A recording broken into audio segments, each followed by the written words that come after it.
सर्वे नमो नमः। एक बार फिर स्वागत है आपका अपना प्रवेशिका संस्कृत व्याकरण के यूट्यूब चैनल पे। और आज हम पढ़ने वाले हैं हरि शब्द से सप्तमी एक वचन में बनने वाला रूप। हरि शब्द से सप्तमी एक वचन में जो रूप बनता है वो बनता है यहाँ पर हरो। ठीक है, कहाँ बनता है? सप्तमी एक वचन। सप्तमी एक वचन के अंदर प्रत्यय कौन सा होता है? कौन सा सुप्रत्यय होता है? यहाँ पे नी प्रत्यय होता है। अब हरि प्लस नी से हरो कैसे बनता है वो ही हम आज अपनी इस कक्षा के अंदर पढ़ेंगे। उससे पहले अपने यहाँ पे सूत्र आया है एक, उसको पहले अपन यहाँ पे थोड़ा सा समझने की कोशिश कर लेते हैं, यानी कि समझ लेते हैं। अब सूत्र का नाम है अच गेह। सूत्र लिखा हुआ है यहाँ पे अच गेह। बहुत ही छोटा सा सूत्र है लेकिन अर्थ इसका बड़ा है और काम भी इसके बड़े बड़े हैं। ठीक है, तो समझते हैं इस सूत्र को एक बार। क्या सूत्र? पदच्छेद। जब तक हम टुकड़े नहीं करेंगे तब तक तो अपने को समझ में आएगा ही नहीं, क्योंकि ये पाणिनि, भगवान पाणिनि ने ऐसी भाषा बनाई है कि जब तक तुम इसको टुकड़े पोस्टमार्टम नहीं करोगे ना तब तक अपने समझ में नहीं आएगा। चलो पोस्टमार्टम करते हैं, थोड़ी सी लिए डॉक्टर बनते हैं। अत च गेह, तीन वर्ण है इसके अंदर। पहला है अत, दूसरा है च और तीसरा है गे। गे से मतलब गे संज्ञा होती है। च यहाँ पे किसी चीज की अनुवर्ती ले रहा है किसी सूत्र से, और अत का मतलब होता है केवल अ। ठीक है, अत से तात्पर्य क्या होता है? केवल अ। जहां जहां पर अत होगा वहां वहां पर केवल अ माना जाएगा, आ भी नहीं माना जाएगा। मतलब कुछ कार्य ऐसे करता है ये कि अ होना चाहिए या अ कार्य करता है, वो पूरा जो है ना स्पष्ट वृत्ति के अंदर हो पाएगा। ये सूत्र काम क्या करता है? ठीक है, तो हम इसकी वृत्ति के समझ लेते हैं। इसकी वृत्ति को ये क्या कहना चाहता है? वृत्ति के अंदर सबसे पहले इसके अंदर शब्द आया इत उत भ्याम।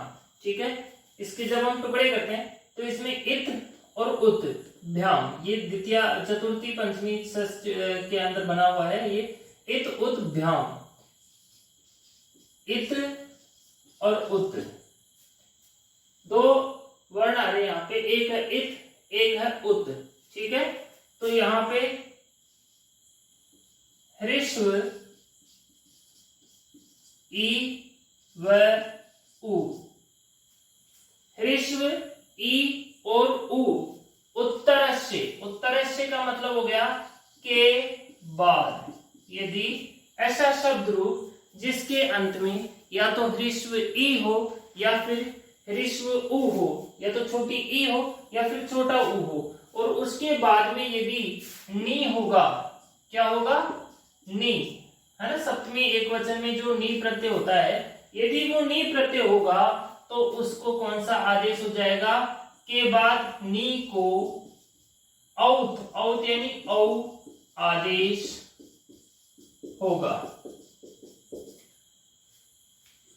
इससे हमारे को इस सूत्र का कार्य समझ में आ रहा है। ये सूत्र क्या काम करेगा? जैसे कि अपने यहाँ पे हरि शब्द रहेगा और हरि शब्द से सप्तमी एक वचन में नी प्रत्यय होगा। जैसे सप्तमी एक वचन में यहाँ पे नी प्रत्यय होगा तो ये ह्रस्व इकारांत शब्द है और यहाँ पे इसको नी मिल गया है, तो इस नी को ये औ आदेश कर देगा। ठीक है, तो इस तरह से ये सूत्र कुछ कार्य करेगा। अभी और इसकी वृत्ति आगे बाकी रह गई है यहाँ पे कि घे अत।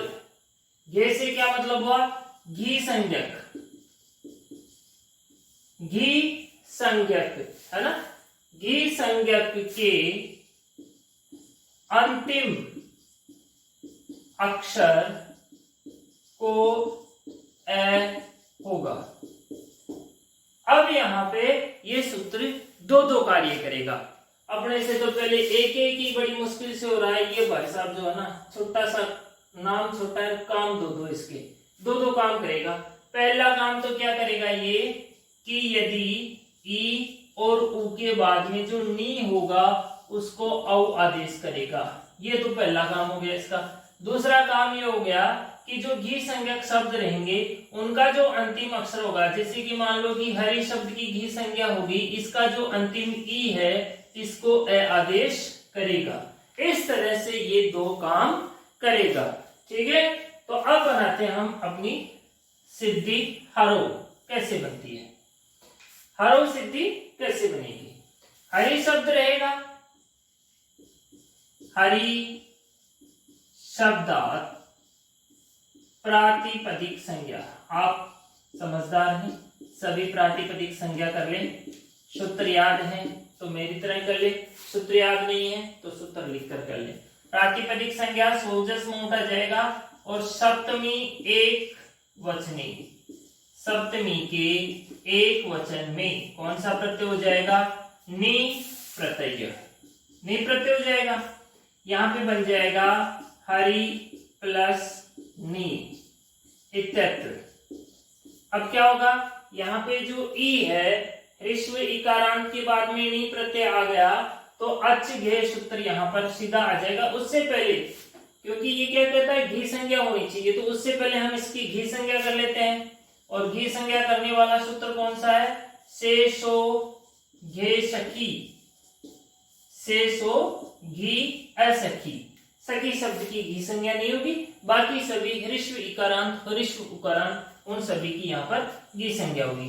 तो इति सूत्रेण किसकी घी संज्ञा करता है? हरि शब्द से घी संज्ञा करते।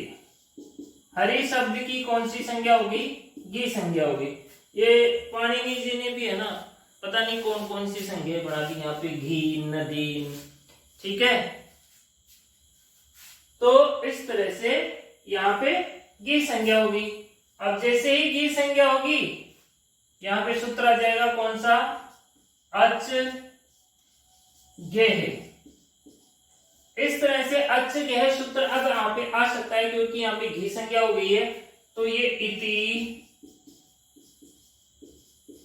सूत्रेण, इस सूत्र से यहाँ पर एक तो नी स्थानी, पहला काम तो क्या करेगा ये कि जो नी है उसको औ आदेश करेगा।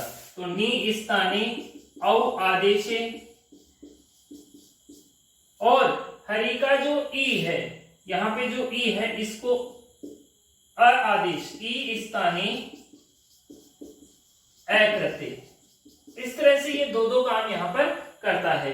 एक तो नी को ओ करता है, एक ई को ए करता है। दोनों ही काम यहाँ पे लिखे हुए हैं आपके यहाँ पे कि एक तो नी को औ और ई को ए।